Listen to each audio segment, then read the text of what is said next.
جان بوجھ کر کے نماز نہ چھوڑا کرو۔ اے مسلمانوں، جان بوجھ کر کے ایک وقت کی اگر آپ نماز چھوڑتے ہو، نماز قضا کرتے ہو، تو اتنا بڑا گناہ ہے، 80 100 سال برس جہنم میں جلنے کا عذاب ہے، اس سے کئی گنا زیادہ ہے۔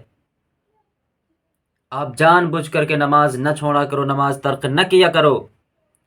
غور کریں، اور آپ جب نماز پڑھتے ہیں تو یہ ایک دو غلطیاں مت کیا کریں، کبھی خیال رکھا کریں کہ جب جماعت ہو جاتی ہے اور امام نیت کر کے کھڑا ہو جاتا ہے، تلاوت کرنا شروع کر دیتا ہے، اس کی تلاوت بھی ختم ہو جاتی ہے، اور وہ جب رکوع میں جاتا ہے، آپ جب پہنچا کرو تو جلدی بازی میں آپ نیت کر کے رکوع میں نہ جایا کرو۔ سجدے میں چلا گیا ہو تو آپ رکوع کر کے سجدے میں نہ جایا کرو، بلکہ انتظار کر لیا کرو۔ ایک وقت کی ایک رکعت کی اگر نماز چھوٹتی ہے تو بہت زیادہ آپ کی نماز نہیں چھوٹ رہی ہے، اسے انتظار کر لیا کرو، نماز پوری ہونے دیا کرو۔ جب اس کا ایک رکعت ختم ہو جائے تو دوسرے میں آپ شامل ہو جایا کرو، نہ کہ جلدی بازی نہ کیا کرو۔ ہاں، اس کے قرات میں اگر آپ پہنچ جاؤ کہ امام قرات کر رہا ہے اور آپ پہنچ گئے تو آپ نیت کر کے شامل ہو جائیں، اور جب رکوع میں چلا جائے تو آپ شامل نہ ہوں، انتظار کر لیں، بلکہ نہیں تو آپ کی نماز جاتی رہے گی۔ اور ایک یہ بات کہ جو آپ مسجد میں جب جاتے ہو، اگر کچڑا دکھتا ہے زیادہ یا کم، آپ صاف کرنے لگتے ہو۔ ہاں، اگر زیادہ کچڑا ہو تو بہتر ہے کہ پوری مسجد کا آپ صفائی کرو۔ وہ مسجد کی صفائی آپ کسی کے گھر کی صفائی نہیں کر رہے ہو، بلکہ اللہ کے گھر کی صفائی کر رہے ہو۔ ایک مرتبہ ایک بہت غریب شخص، ان کے گھر میں بہت ہی غریبی تھی، اور بچے بھوکے پیاسے تڑپ رہے تھے، بلبلا رہے تھے، انہیں کے پاس رہنے کا اچھا گھر بھی نہیں تھا، کمانے، اور بوڑھے تھے، کہیں جاتے بھی تھے تو کوئی لوگ ان کو کام میں بھی نہیں لگایا کرتے تھے، بہت مجبور تھے، غریب تھے، کھانے کے لیے سامان نہیں گھر میں تھا۔ ایک مرتبہ انہوں نے ایک دن جب بیوی ان سے کہی، بیوی اپنے شوہر سے کہنے لگی کہ کیا آپ کچھ نہیں کر سکتے ہیں، کچھ کام کر سکتے ہیں یا نہیں؟ اتنے تو آپ بوڑھے نہیں ہیں کہ کوئی کسی چیز کا کام نہیں کر سکتے، آپ کوئی بھی کام نہیں کر سکتے ہیں، آپ جائیں کہیں کام وغیرہ ڈھونڈیں اور کھانے کے لیے سامان لائیں، بچے بلبلا رہے ہیں، تڑپ رہے ہیں بھوکے، آخر آپ جب تک کام نہیں کریں گے تو کھانے کا سامان کہاں سے ملے گا؟ آپ مزدوری نہیں کرو گے تو کھانے کا سامان کہاں سے آئے گا؟ وہ چلے جاتے ہیں کام کے لیے، جب گھر سے نکلتے ہیں اور جاتے ہیں کام کرنے کے لیے، انہیں کہیں کام نہیں ملتا ہے، جہاں جاتے ہیں تو لوگ بوڑھا بنا کر کے انہیں بھیج دیا کرتے ہیں کہ آپ یہ کام نہیں کر سکتے ہیں، آپ چلے جائیں۔ لوگ کام میں لگاتے ہی نہیں ہیں،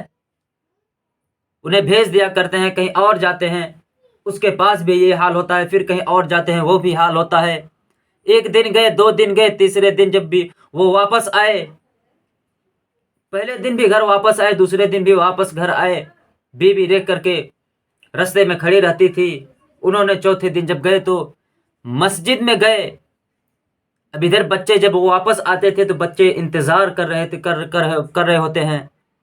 کہ باپ گیا ہے کمانے کے لیے، کچھ لائیں گے تو کھانا مل جائے گا آج شام کو۔ لیکن جب گھر واپس آتے تھے تو بچوں کو تسلی دے دیا کرتے تھے کہ کام تو ملا، لیکن مالک کچھ دیا نہیں، آج پانی پی کر کے سو جاؤ،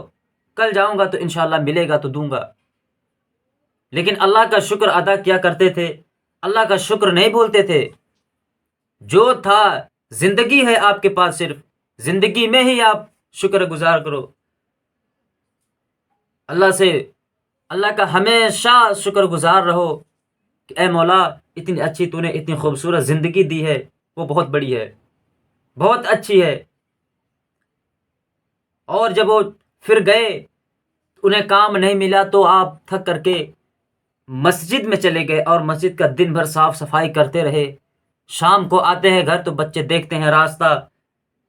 اور بیوی لوٹے میں پانی لے کر کے دروازے پہ کھڑی رہتی ہے کہ شوہر آئیں گے، کچھ کھانے کے لیے سامان لے کر کے آئیں گے، گھر میں پکاؤں گی، بچوں کو دوں گی، کھائیں گے بچے اور شام کو اچھی نیند لیں گے۔ آج جتنا تمہارے پاس کھانے کے لیے ہے اتنا ہی کم شکر گزار ہو، اور وہ زمانہ تھا کہ جتنا ہی لوگ بھوکے رہتے تھے اتنا ہی زیادہ شکر ادا کیا کرتے تھے۔ اللہ کا شکر ادا کیا کرو۔ ایک دن، 2 دن، 3 دن گزر گیا، واپس آتے تو بچوں کو صرف یہی تسلی دیا کرتے تھے کہ کام تو ملا، لیکن مالک نے کچھ دیا نہیں، آج نہیں دیا کل دے گا مالک تو انشاءاللہ کچھ لاؤں گا کھانے کے لیے۔ ایک دن گزرا، دوسرے دن گزرا، تیسرے دن جب وہ تیسرا دن ہوا تو شرم سے اس کا سر نیچے ہو گیا کہ آج بھی کچھ لے کر کے میں نہیں جا رہا ہوں، بچے جاؤں گا تو پوچھیں گے کہ کھانے کے لیے کیا لائے ہیں میرے لیے۔ وہ خاموشی سے سر نیچے کر کے اس دن شرم سے، کچھ رات ہو جاتی ہے، رات کا انتظار کرتے ہیں کہ رات ہو جائے تو جاؤں، اور چپ چاپ اندر گھس جاؤں گا اور سو جاؤں گا، صبح اٹھ کے پھر بچوں کے اٹھنے سے پہلے میں گھر سے باہر نکل جاؤں گا، بچوں کو معلوم ہی نہیں ہوگا۔ یہ سوچ کر کے آتے ہیں کچھ رات کر کے، اور اپنے گھر کے پیچھے کی طرف سے آتے ہیں، روز سامنے کی طرف سے آتے رہے لیکن اس دن پیچھے کی طرف سے آتے ہیں۔ جب دیکھتے ہیں اپنے گھر کے پاس پہنچتے ہیں، دیکھتے ہیں کہ گھر میں روشنی ہی روشنی ہے، گھر میں چولہے جل رہے ہیں، چراغ جل رہا ہے، اس میں کھانا پک رہا ہے اس گھر میں۔ پیچھے کی طرف سے آتے ہیں اور اپنے گھر کی کھڑکی دروازے سے دیکھتے ہیں، ان کے ذہن میں یہ خیال آتا ہے کہ شاید آج میں راستہ بھٹک گیا اور دوسرے کسی کے گھر میں آ گیا، لیکن جب وہ دوسرا گھر سمجھ کر کے گھر کے سامنے کی طرف آتے ہیں تو دیکھتے ہیں کہ بیوی لوٹے میں پانی لے کر کے انتظار کر رہی ہے، کھڑی ہے دروازے پر۔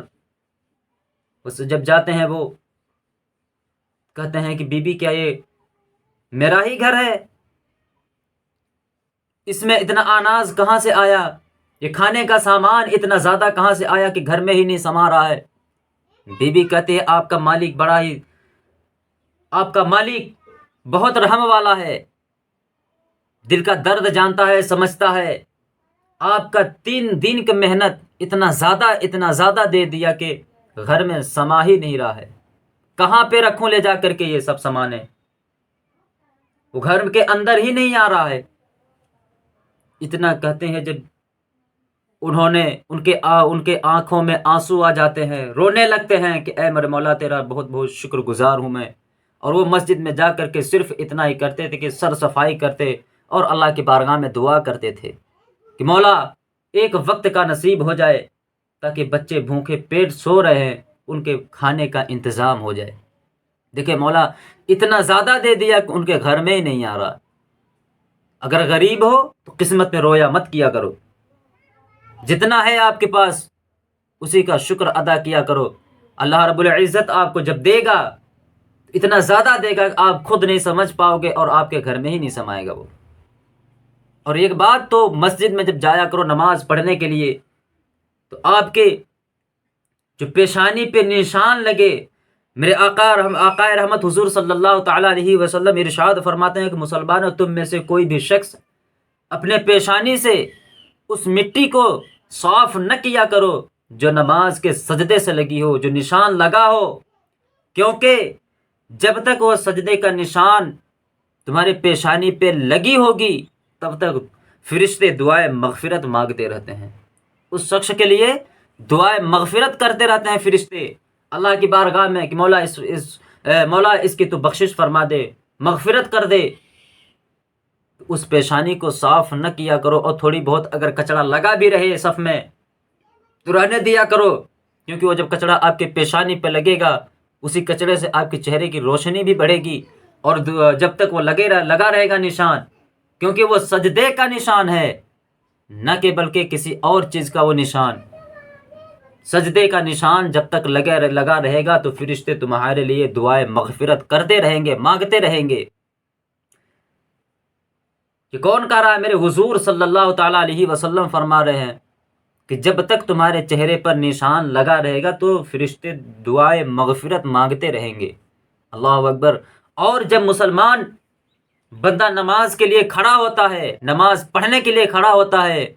نیت کرتا ہے، جب نیت کر کے کھڑا ہو جاتا ہے تو اللہ رب العزت اس کے زندگی بھر کے سارے گناہ ایک گٹھری میں باندھ کر کے اس کے سر پہ رکھوا دیا کرتا ہے، گٹھری میں باندھ کے سر پہ رکھ دیا جاتا ہے اس شخص کے۔ اور جب وہ نیت کرتا ہے، قرت کرتا ہے، اور جب وہ رکوع میں جاتا ہے تو اس کے سارے گناہ گٹھری جو ہے وہ گر جاتی ہے، گر جایا کرتی ہے، گناہ معاف کر دیے جاتے ہیں۔ جب گناہ گر گیا تمہارے سر سے تو کیسے گناہ گار ہو سکتے ہو؟ اور جب نماز انسان نماز سے جب فارغ ہوتا ہے تو پاک و صاف ہوتا ہے۔ یار گناہ سے بچا کیا کرو، گناہ مت کیا کرو، اور بات بات پر گالیاں مت دیا کرو کسی کو، کیونکہ آپ اگر ایک بار گالی دیتے ہیں تو آپ کے قبر میں ایک بچھو پیدا ہوتا ہے، اور وہ ایسا ویسا بچھو نہیں پیدا ہوتا ہے، ایسا بچھو پیدا ہوتا ہے کہ جو آپ کو قبر سے لے کر کے تا قیامت تک آپ کو ڈستے رہیں گے، سانپ اور بچھو، اور اتنا زہریلا بچھو ہوں گے، وہ اتنا تیز ڈنک ماریں گے کہ آپ ایک بار وہ ڈسیں گے تو 70 گز زمین میں دھس جائیں گے۔ کس طریقے سے برداشت کرو گے؟ آج اگر دنیا میں آپ ایک سانپ اور بچھو دیکھ لو تو گھبرا جایا کرتے ہو، اتنا زہریلا سانپ، اسے خود مار دیا کرتے ہو۔ قبر میں کون سی لاٹھی آئے گی مارنے آپ کو؟ لاٹھی کہاں پاؤ گے مارنے کے لیے سانپ کو؟ کہاں پاؤ گے بچھو کو مارنے کے لیے لاٹھی؟ اگر تمہیں لاٹھی چاہیے تو نماز ادا کرو، اللہ کا شکر ادا کرو، رمضان شریف آ رہا ہے، اس میں روزہ رکھو۔ اللہ نے جو ہم مسلمانوں پر، سارے انسانوں پر فرض کیا ہے اس فرض کو ادا کرو، انشاءاللہ تعالی آپ کو کوئی بھی چیز ٹچ نہ کر پائے گی، کوئی بھی چیز آپ کو چھو نہ پائے گی۔